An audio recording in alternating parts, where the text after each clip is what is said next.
All right, welcome to what's Funk doing in the barn here in terms of this canoe.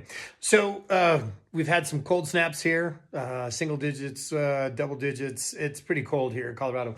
So I had to take some time off gluing because you really have to be at about 50 plus degrees in order to get the glue to cure. So we're going to try and do a couple more strips. You'll notice that we're starting to get around on the curve now. I have brought in 1/4 inch bungee cord. In Mac's book, he talks about how to actually take these and wrap them around so that you're able to pull down tight on that. Ingenious idea, cheap material, highly effective in terms of being able to pull this down, especially as we start going around the curve, because you can only get so much work with a clamp. So we're going to go put on a couple of more strips, and then we'll let them dry for the next snowstorm that's due in tomorrow. So let's get cracking and let's get working.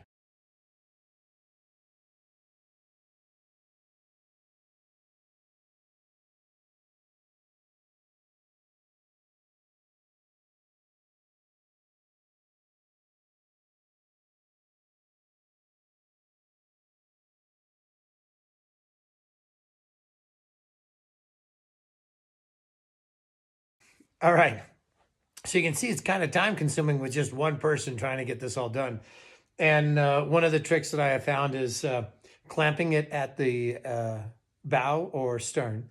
And then from there, start working it around. And you saw it's pretty difficult in order to get this really to bend and get set into that groove with it. So time, take the patience, don't rush through it, because that's where mistakes happened. And I've had a couple of those on each end. So as you're working on that, that'll be a huge key issue. Also, I'm finding that when I do my cuts, when it's up above, I actually do a whole width of this board that I cut on. And then when it comes back down in, it seems to be aligned up much, much better than trying to cut otherwise. So those are some of the mistakes that I've made that seem to, make a difference. Cut on the outside of your board when it's on top and you're trying to do that lap back and forth. This one turned out fairly decent. The other side, a little bit, but those were some of the tricks. And you can see that with the cords, they allow a lot of flexibility in terms of where you're applying pressure and so forth. And like I said, 50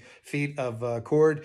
Each of these cords are cut at 3 feet. And then the little blocks with 2 holes, not on the other side, allows you to crank these down pretty snug. It does a really nice job for flexing on that curve. And then right now I'm just using clamps on the ends, but I'll probably have to stop using these as I come up around the edge. And again, this is my concern here.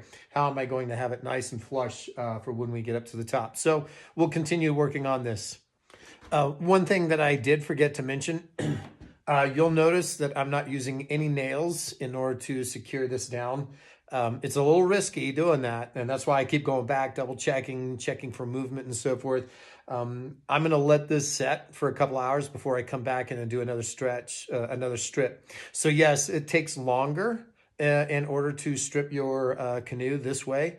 But again, because I've already got so many beetle kill holes that I've got to fill up, the last thing I wanted to do was take care of more holes. So that's why I'm doing it this way, and it takes more time. But I think it'll be better in the long run.